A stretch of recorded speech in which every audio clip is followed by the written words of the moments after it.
السلام عليكم ورحمة الله وبركاته. مبروك لمصر ومبروك للأهلي ومبروك للكرة الجميلة. ثلاثية نظيفة للأهلي في مرمى مازيمبي الكونغولي، ثلاثية نظيفة لا يفعلها في إفريقيا كلها إلا الأهلي. مبروك لأبطال أفريقيا، مبروك لنادي القرن، مبروك لزين النوادي. ما شاء الله، شوط تاني المتعة الكاملة والأهداف الرائعة لمحمد عبد المنعم ووسام أبو علي والمتألق أكرم توفيق.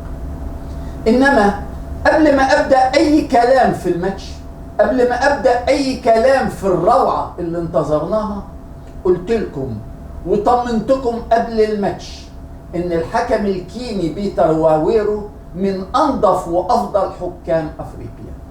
الماتش ده ما كانش ممكن نكسبه أبدا إلا بتحكيم نظيف راقي جدا. الهدف اللي سجله فريق مازيمبي والنتيجة 0-0 في مطلع الشوط الثاني من فضل الله مع الحكام المصريين بيعدي. ما انتوا شفتوا إبراهيم نور الدين بيحسب هدف للزمالك ازاي في الأهلي. الحمد لله الفار أنصف الأهلي، الفار الإفريقي بينصف الأهلي. ماريا اللي ظلمت الأهلي في كأس السوبر أنقذته النهاردة. هدف كل الدنيا شايفاه صحيح. الحمد لله الفار اكتشف لمسة يد عدت على كل الدنيا وجابوا الحكم. راح بقلب نضيف وعقل نضيف، راح بنية صالحة، شاف لمسة اليد رجع ألغى الهدف. لو كان احتسب كانت الدنيا صعبت قوي علينا انك تتأخر 1-0 في مطلع الشوط الثاني. الحمد لله لولا الفيديو العادل كان ممكن الدنيا تبوظ النهارده. 3-0 ثلاثية رائعة للأهلي في مرمى مازيمبي. خدنا بطارك يا بيراميدز وخدنا بطارك يا زمالك. آخر ماتشين لمازيمبي مع الزمالك 3-0 ومع بيراميدز 3-0. دورنا ناخد بطار أندية مصر. الأهداف الثلاثة هي إبداعات المباراة النهاردة. الحقيقة نقطة التحول الرئيسية في المباراة كانت نزول إمام عاشور. نزول إمام عاشور الحقيقة خلى عندنا صانع ألعاب، خلى عندنا كرة صح بتطلع من خط الوسط.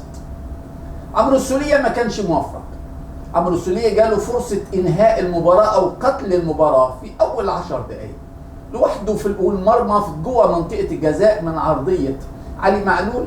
استقبل وحش وسدد أوحش والحارس أنقذ. نزول إمام عاشور بدل عمرو السولية كانت نقطة تحول أساسية في المباراة. من فضل الله من فضل الله كان تغيير موفق جدا جدا جدا في الدقيقة 63. من الدقيقة 63 كنا بنقدر وبكل جدارة نجيب جول في الدقيقة 64 على طول لبيرسي تاو. وبعدين الدقيقة 68 شافت الهدف الأول اللي انتظروا 70-80 ألف في مدرجات استاد القاهرة. عايز أشكر كل أهلاوي راح، عايز أشكر شعب الأهلي العظيم. بس قبل ما أشكر شعب الأهلي العظيم وده يستاهل شكر كبير، لازم أشكر وزارة الداخلية، لازم أشكر رجال الأمن. احنا عايزين كده، احنا مش عايزين غير كده. عايزينكم تحترموا جمهور الأهلي هيحطكم فوق راسه. النهاردة المباراة فوق من 70 ألف ولا حادثة تعكنن. جمهور محترم، جمهور عظيم، استقبلوه استقبال عظيم، احترموه، دخل بأدوات التشجيع وخرج في كل شيء جميل. شكرا للداخلية، لما بنكون مش مبسوطين بنقول لا للداخلية، لما بنكون مبسوطين بنقول شكرا للداخلية. الجول الأول جاء من كورنر، وعايز أقول لكم إن إحنا ضيعنا قبل الكورنر ده 7 ركنيات في الهواء.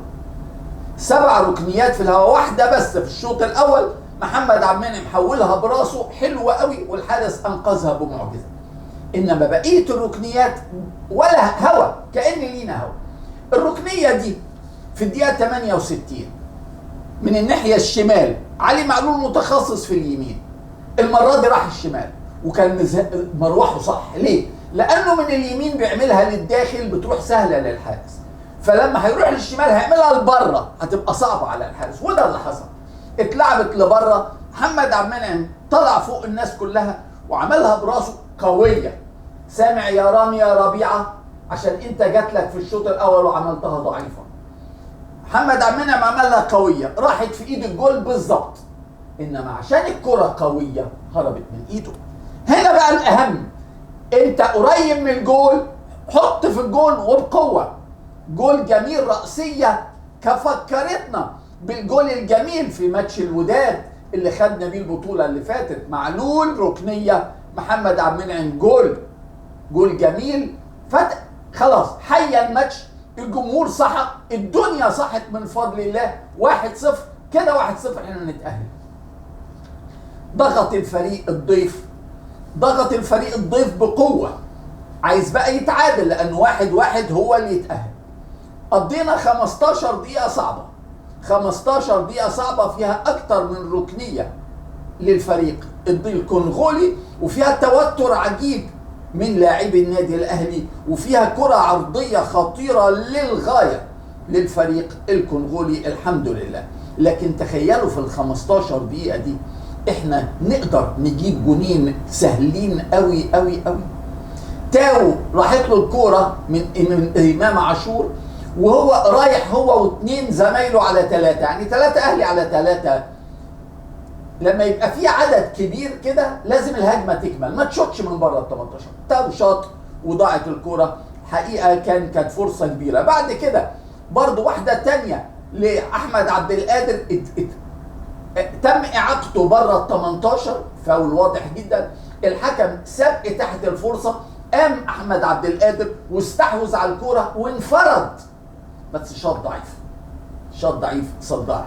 يعني انت عندك في ال 15 دقيقة دول اللي بين الهدف الأول والثاني وهم ضاغطين وهم بياخدوا ركنيات، أنت ليك فرصتين تجيب الثاني والثالث. لكن كل ده اتأخر ليه؟ عشان نستمتع بهدف من أجمل أهداف كرة القدم، من أجمل أهداف كرة القدم على الإطلاق، الهدف الثاني للنادي الأهلي.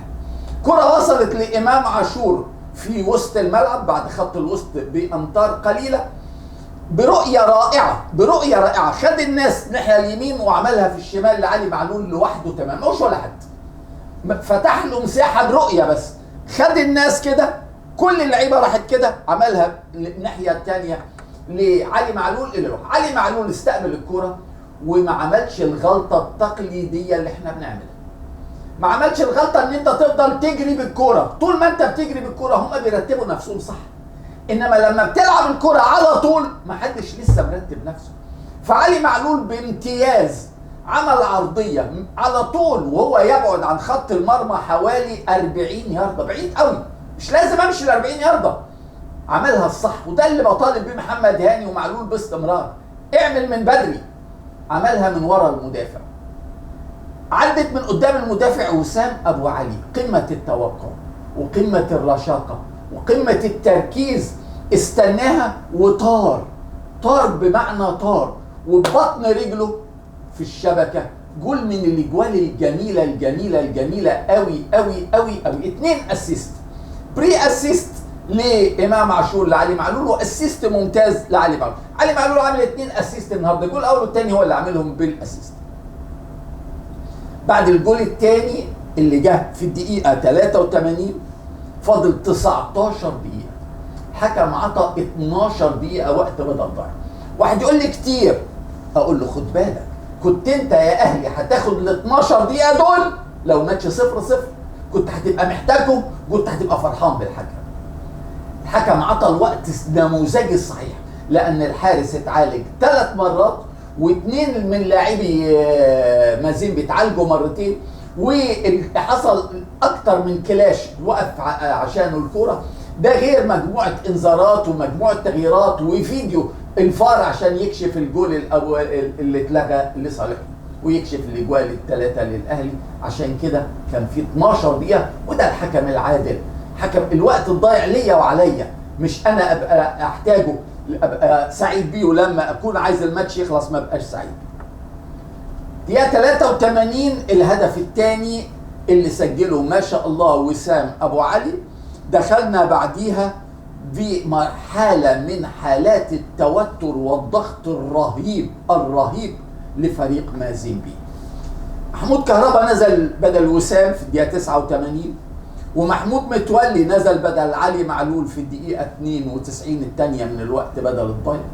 والحقيقة الفريق الكونغولي عاش لحظات من التوتر والعنف وانفلات الأعصاب، وده ساعدنا شوية، ده ساعدنا في استهلاك الوقت، وساعدنا في فقدانهم لتركيزهم.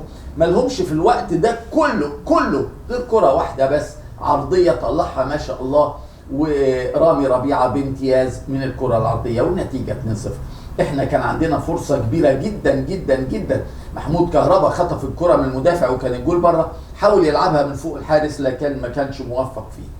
وصلنا للدقيقة 11 من الوقت بدل الضايع، واطمنا خلاص، اطمنا ما يقدروش يجيبوا جونين في الدقيقة اللي فاضلة، الحمد لله. لكن أكرم توفيق كان كريم قوي معانا وكرمنا بالجول الثالث في الدقيقة 12 من الوقت بدل الضايع، عشان يقول لكل الدنيا إن أهلي زائد 90 لسه موجود. الجول الثالث للنادي الأهلي 4 من لاعبي النادي الأهلي على 3 من المدافعين بتوعهم بس. ما شاء الله ما شاء الله. وبرضه الكرة بدأت بهجمة مرتدة، وإمام عاشور عمل أسيست من أروع ما يكون لأكرم توفيق اللي واخد الوينج اليمين لوحده. إيه الإبداع ده؟ أكرم توفيق اللي هو لاعب الارتكاز المتأخر، اللي هو اللي بيؤدي دور الدفاع، كان هو أكتر لاعب متقدم في النادي الأهلي. وفي الدقيقة 12 من الشوط الثاني، الدقيقة 12 من الوقت بدل الضايع، يعني ما شاء الله على اللياقة البدنية، ما شاء الله على الرجولة، ما شاء الله. استلم بره ال 18 واخد قراره، دخل وقرب، دخل وبيقرب من المرمى لغايه ما بقى على مسافه مثلا 6-7 ياردات من خط المرمى، وشاط من زاويه صعبه، الحارس مستني يلعبها بالعرض، شاطها فاجئ الحارس، عدت من تحته. جول جميل جميل جميل. اكرم توفيق بيسجل اول هدف ليه مع النادي الاهلي من فتره طويله 3-0. عارفين مازيمبي بطولة افريقيا السنة دي اللي خرج فيها من هذا الدور، دور نصف النهائي، لعب لحد دلوقتي ماتشين في الدور الاول و6 في مجموعته و4 ربع نهائي ونصف نهائي، يعني لعب 12 ماتش. في ال 12 ماتش دول دخل فيه 3 جوال بس. مع الاهلي النهارده 3 جوال، عشان تعرفوا قيمة النادي الاهلي وعظمة النادي الاهلي وقوة النادي الاهلي. ما شاء الله ما شاء الله على الاهلي وعظمته. فوز الاهلي على مازيمبي فتح الباب كويس جدا لناديي الترجي وصن داونز للتأهل خلاص لنهائيات كأس العالم اللي هتقام بإذن الله في أمريكا العام المقبل 2025. خلاص ما بقاش دلوقتي حد ينتظر النتائج اللي جاية، لأن خلاص الاثنين هيتأهلوا بكل بساطة. ما شاء الله ما شاء الله على اللي عمله النادي الأهلي النهاردة. ما شاء الله، شيء يفرح، شيء يفرح جدا جدا جدا جدا. ما شاء الله على الأهلي وعظمة الأهلي في مباراة اليوم. الأهلي كده تأهل للنهائي الخامس على التوالي. 2020 زمالك، 2021 كايزر شيفس، 2022 الوداد، 2023 الوداد، 2025 ما شاء الله علينا ما شاء الله علينا هنلاعب الترجي في المباراة النهائية. الترجي حقق مفاجأة كبيرة جدا جدا جدا جدا، وفاز في ملعب بريتوريا في صن داونز على صن داونز 1-0. الجول جه بدري قوي قوي في الدقيقة 57، جابوا رائد بوشنيبة وانتزع الفوز من صن داونز في عقر صن داونز. الاهلي والترجي احنا لعبنا فاينل 2017 وما كناش موفقين، ولعبنا فاينل 2012 وانتزعنا البطولة في أرضهم. في 2012 و2017 كان الإياب عندهم في رادس، المرة دي الإياب عندنا إن شاء الله يوم 25 مايو. إنما فوز الترجي رايح جاي على صن داونز يفوقنا ويصحينا ويعرفنا إن هنا هنلاقي فريق قوي، فريق محترم. أكرم توفيق النهاردة لو في تمثال من ذهب، لو في جائزة من ذهب أديها لأكرم توفيق، مش عشان الجول الثالث أبدا، عشان الإنقاذ اللي عمله من على خط المرمى، من على خط المرمى بعد ما الكرة خلاص عدت من شوبير ورايحة جول بنسبة 100%. وفي اول الشوط الثاني خلاص، لسه في اول الشوط الثاني يبقى الماتش هيضيع منك بنسبه 100%. ما شاء الله مركز قوي، ما شاء الله مغطي تغطيه عينه على الكوره، لان اللاعب الكونغولي شاط من مسافه قريبه قوي، شاط من مسافه ما تزيدش عن 8 ياردات، مسافه قريبه.